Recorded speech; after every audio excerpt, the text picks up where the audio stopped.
हर हर महादेव। देवों के देव महादेव जी के चरण में प्रणाम करती हूँ, मेरा प्रणाम स्वीकार हो। माता गौरा पार्वती के चरण में प्रणाम करती हूँ, मेरा प्रणाम स्वीकार हो। गणपति ललनवा के चरण में प्रणाम करती हूँ, मेरा प्रणाम स्वीकार हो। सब देवी देवताओं के चरण में प्रणाम करती हूँ, मेरा प्रणाम स्वीकार हो। माता और पिताजी के चरण में प्रणाम करती हूँ, मेरा प्रणाम स्वीकार हो। सब गुरु भाई बहनों के चरण में प्रणाम करती हूँ, मेरा प्रणाम स्वीकार हो। गुरु भाई बहन, मैं एक कथा सुनाने जा रही हूँ। इस कथा को पूरा सुनिए और रहस्य जानिए। आधी नहीं, आधी सुनने में शिव गुरु का अपमानित होती है, पूरा सुनने में ज्ञान होती है। इसलिए कथा को पूरा सुनिए और रहस्य जानिए। हर हर महादेव, घर घर महादेव। गुरु भाई बहन, एक बुढ़िया थी। एक बुढ़िया थी, वो भगवान का प्रिय भक्त थी। प्रिय भक्त थी तो कहते हैं लोग कि भगवान याचना लोगों से बहुत भारी भारी लेते हैं, बहुत भारी परीक्षा लेते हैं। भगवान का याचना लिया हुआ, परीक्षा लिया हुआ कोई भी भक्त पार नहीं खाएगा। जितना भगवान परीक्षा लेते हैं वही परीक्षा उस बुढ़िया के साथ लिए भगवान। जो बुढ़िया थी वो भगवान का पुजारी जरूर थी, सच्चे मन से भगवान का पूजा करती थी, भक्ति करती थी। वो बेचारी का एक बेटा एक बहू थी, लेकिन ये बुढ़िया को जो बेटा और बहू थे वो दोनों एक ही दिन उनका दोनों का मृत्यु हो गया। एक बच्चे का जन्म दी बहू और उनका मृत्यु हो गया। ये बुढ़िया अपने पोती का भरण पोषण करने लगी और पढ़ाने लगी और उसका जीवन पालन करने लगी। ये जो बुढ़िया की पोती थी वो बेचारी अपने दादी के साथ रहती थी। बुढ़िया का जो पोती थी वो बेचारी अपने दादी के साथ रहती थी और दादी के साथ उनका जीवन बीतने लगा। वो स्कूल भी जाती तो उसको सारे लोग चिढ़ाते थे कि अरे तुम्हारे माता नहीं है, तुम्हारे पिता नहीं है, तू बुढ़िया के साथ रहती हो, अपने दादी के साथ रहती हो। इसको तो पता ही नहीं था कि माता क्या होते हैं, पिता क्या होते हैं। अपने दादी के पास आती और बोलती, दादी माँ, सारे लोग कहते हैं कि तुम्हारे माता और पिता नहीं है, तो माता पिता क्या होते हैं? बोले नहीं बेटी, तुम्हारे माता और पिता हम हैं। लेकिन जब बच्ची बड़ा हो गई तो सारा लोग कहने लगे, बच्चन कि अरे उसकी दोस्त लोग कि देखो मेरा भाई है, हम भाई को रक्षाबंधन के दिन में राखी बांधते हैं और राखी बांध के और भाई को हम आशीर्वाद देते हैं, भाई मुझे गिफ्ट देता है, तुम्हारा तो कोई भाई है ही नहीं। ये बेचारी आती पढ़ लिख के और कहती, दादी माँ मेरे साथ कोई भाई नहीं खेलता है, हम अकेले खेलते हैं, हम किसको राखी बांधे? जब रक्षाबंधन आएगा तो किसको बांधेंगे? मेरा तो कोई भाई ही नहीं है। सारा लोग मेरा दोस्त कहती है कि मेरा भाई है, हम राखी बांधते हैं, मुझे गिफ्ट देते हैं और आशीर्वाद देते हैं हम भाई को, तो हम किसको राखी बांधेंगे? ये जो बेचारी बुढ़िया थी वो बोली, अरे बेटी तुम्हारा भाई है, कैसे तू सोचती हो कि तुम्हारा भाई नहीं है? अपने दोस्त से बोल देना कि मेरा भाई गणपति है, मेरा भाई गणपति है और गणपति को हम राखी बांधेंगे। अब ये बेचारी कहती है कि दादी माँ गणपति कौन है और गणपति कहाँ रहते हैं? तो बेचारी बूढ़ी दादी माँ बोल दी कि गणपति जंगल में रहते हैं, जो तुम्हारा भाई है वो जंगल में रहते हैं, बड़े हो जाएंगे तो आएंगे। अभी तू अपने दोस्त से बोलना कि मेरे भाई गणपति आएंगे तो हम गणपति को राखी बांधेंगे। अब ये बेचारी कहने लगी अपना दोस्त से कि मेरा भाई जो गणपति हैं, जब गणपति आएंगे तो गणपति को हम राखी बांधेंगे। कोई बात नहीं, तुम्हारा भाई तो छोटा छोटा है, मेरा भाई जंगल में ऋषि मुनि के पास पढ़ाई करने गया है और मेरा भाई जब गणपति आएगा तो उसका राखी बांधेंगे। धीरे धीरे धीरे धीरे कन्या 12 वर्ष के हो गई। जब 12 वर्ष के हो गई तो ये कहने लगी कि दादी माँ अब तक मेरा भाई पढ़ाई ही कर रहा है, का कभी नहीं घर आएगा? दादी माँ कहती है कि नहीं बेटा, एक दिन तेरा भाई जरूर आएगा। वैसा ही करते करते रक्षाबंधन का दिन आने वाला था। 1 से 2 दिन बाकी था। सारी लोग कहने लगी कि देखो, इसका जो दोस्त थी वो कहने लगी, देखो अपने भाई के लिए हम राखी खरीदे हैं, अपना भाई को हम राखी बांधेंगे, तुम किसे बांधोगी? ये कहती है कि देखो हम भी राखी बांधेंगे, हम भी अपने दादी से बोलेंगे, हम भी राखी खरीदेंगे। दादी से पैसे मांगी और पैसे मांगकर और राखी खरीद ली। राखी खरीद ली, सुंदर सा राखी खरीदी और क्या की कि रख दी और रख के और बोली कि चलें, अभी 2 दिन वक्त है, हम जंगल में भाई को ढूंढने जाते हैं। ए बेचारी जंगल चली गई और दौड़ी दौड़ी जाते जाते जाते जाते इसका पैर से हर रक्त गिर रहा है और कांटे चुभ रहे हैं, लेकिन फिर भी ये अपना पैर नहीं देख रही है और दौड़ी दौड़ी जा रही है। जाते जाते चलते चलते चलते चलते बहुत दूर चली गई। तब कहते हैं मैया पार्वती और शंकर जी कि यदि इस बच्चे को गणपति नहीं मिलेगा तो अपना प्राण त्याग देगी, क्योंकि ये गणपति का ढूंढते ढूंढते ढूंढते ढूंढते ये जंगल जा रही है। यदि नहीं मिलेगा गणपति तो ये क्या कर सकती है, कभी लौटेगी नहीं। ये इसका जो दादी है, यही है उसका जिंदगी। यदि अपना दादी के पास नहीं लौटेगी तो दादी इसका प्राण को त्याग देगी। वो घर में रो रो के अपना बुरा हाल कर ली है। क्या किए कि गणपति को सामने खड़ा कर दिए। गणपति बोले, अरे बहन तू कहाँ जा रही हो?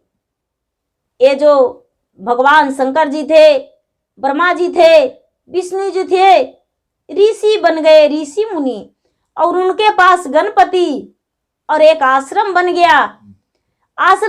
ये जो भाई थे, भाई जाके बहन के कहने लगे गणपति कि अरे बहन तू कहाँ जा रही हो दौड़ी दौड़ी, हम तो इस आश्रम में रहते हैं। बोले भैया आपका गुरुजी जो है वो कौन है? बोले कि देखो बहन मेरा गुरुजी ये हैं, ये मेरे सब गुरुजी हैं, मुझे यहाँ पढ़ाते हैं, हम ज्ञान लेने आए हैं जंगल में। बोले कि हम राखी बांधने को लिए आपको बुलाने आए भैया, चलो राखी बांधेंगे। बोले बहन तू घूम जाओ, हम राखी बांधने के समय में आ जाएंगे घर। बोले नहीं भैया, जब तक तुम नहीं जाओगे तब तक हम घर नहीं लौटेंगे। बोले ये गुरुजी कहते हैं, ब्रह्मा जी विष्णु जी, कि पुत्री अभी इसका शिक्षा बाकी है, यदि आज ये चला जाएगा तो ये पढ़ाई में पीछे हो जाएगा, क्योंकि हम चाहते हैं कि इसको अकेले में शिक्षा दूं।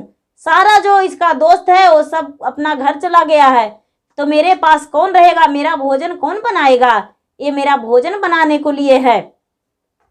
ये जो लड़की थी वो लड़की के हाथ पैर पे गणपति हाथ रखे और गणपति हाथ रख के इसका जो रक्त गिर रहा था उसको आराम कर दिए। इसका पैर बिल्कुल अच्छा हो गया और एक पत्ते पे जंगल से एक पत्ते लाए, बड़ा सा पत्ता, और बोले कि इस पे पैर धरो तुम्हारा आराम हो जाएगा।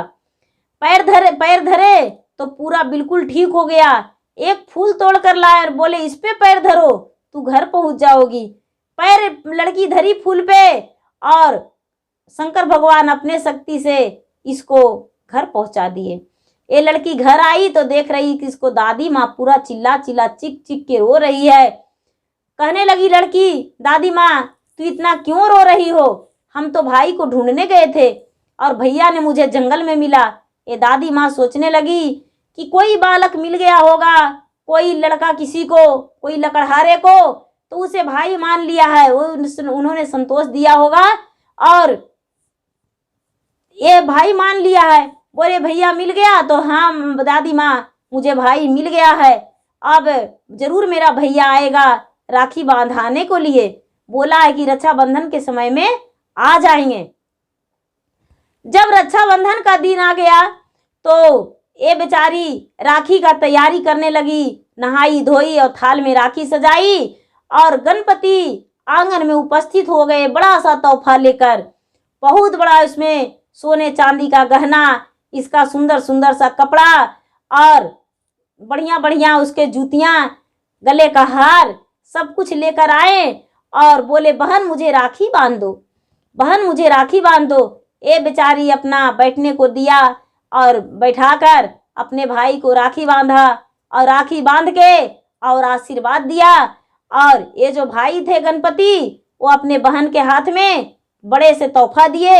ये तोहफा खोलकर और बहुत खुश हो गई और सारी गहना पहन ली और कपड़े पहन ली और पहन के और बोली, भैया अब हम कैसा लग रहे हैं।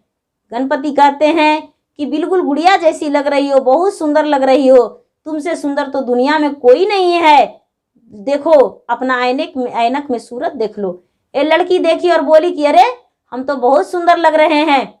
बोले कि हाँ बहन, अब हम चलते हैं। कहने लगे कि नहीं, हम अपने दोस्त को लाएंगे और दिखाएंगे। बोले कि नहीं, आज नहीं, फिर रक्षाबंधन में। ये बुढ़िया कहती है कि बेटा तू कौन हो और तू किस कारण मेरे बेटी को इतना उपहार दिया है, आखिर तू हो कौन और मेरे बेटी को भाई का पूरा करने आया है। ये कहने लगे, माता हम गणपति हैं, आप बोले थे इसको गणपति कह के संतोष दिए थे, तो ही गणपति हम इसको भाई बन के आज इससे राखी बंधाने आए हैं। माता यदि इसको राखी आज नहीं बनवाते तो इसका आश्रय टूट जाता और मेरा याद कौन करता और मेरे माता पिता को याद कौन करता, कौन पूजा पाठ करता। इसीलिए इसका मन में विश्वास था, आसरा था, इसको आश्रय को हम पूरा कर दिए हैं। ये जो लड़की थी सारी दोस्त को अपना दिखाई कि देखो मेरे भैया इतना गहना लाए हैं, इतना जेवर लाए हैं, मेरे कपड़े लाए हैं, मेरे सारा सामान लाए हैं, गले का हार लाए हैं। इसका सारा दोस्त देख देख के इसको जलने लगी। अब ये जो भाई थे वो अपने बहन से बोले कि बहन ये रक्षाबंधन में उपहार दिए हैं और जिस दिन तुम्हारा शादी होगा उस दिन इससे भी ज्यादा उपहार देंगे और तुम्हारे विवाह में हम आएंगे। बोले ठीक है भैया, मेरे विवाह में आइएगा। ये जो बुढ़िया थी वो अपने बेटी के रिश्ता के लिए इधर उधर ढूंढने लगी और बेटी के रिश्ता ढूंढी और रिश्ता ढूंढ के और दिन ठिकाना बैठवाई और दिन ठिकाना बैठवा के और विधि विधान के अनुसार शादी की रस्में की तैयारी की। और उसी समय माता पार्वती और शंकर भगवान दोनों आए।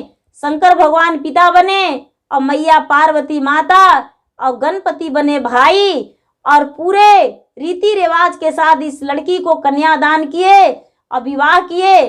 और जितना देना था सोना चांदी जेवर गहना कपड़ा रुपया पैसा, जितना खिलाना पिलाना सारी मतलब जितना खाने पीने का जो भी आयल गेल परिवार का सबका भरपाई शंकर भगवान अपने हाथों से किए। और पूरा मिठाई खाने पीने का पूरी कचौड़ी जो भी उनके घर जरूरत था सब शंकर भगवान खुद अपने से आके करवाए और करवा के इस कन्या को विवाह करवा के और विदा करके और दान दक्षिणा देकर और बूढ़ी माता को बोले कि माता विवाह संपन्न हुआ, कन्या विदा हो गई, अब हम वापस जा रहे हैं। माता कहते हैं कि पुत्र आप कौन हैं जो इतना कर रहे हैं।